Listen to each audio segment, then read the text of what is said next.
थोड़ा यार पीछा होना चाहिए था ना।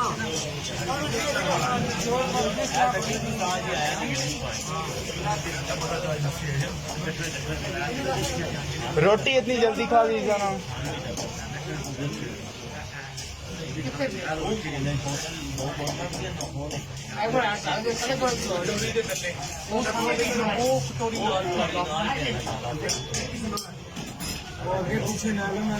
रास्ता छोड़ दे भाई, रास्ता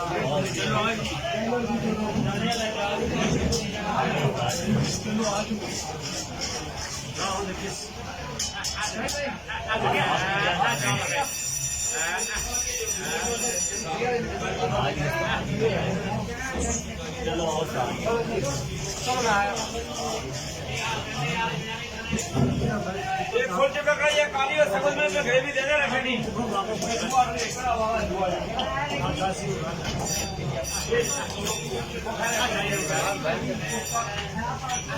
ऐसा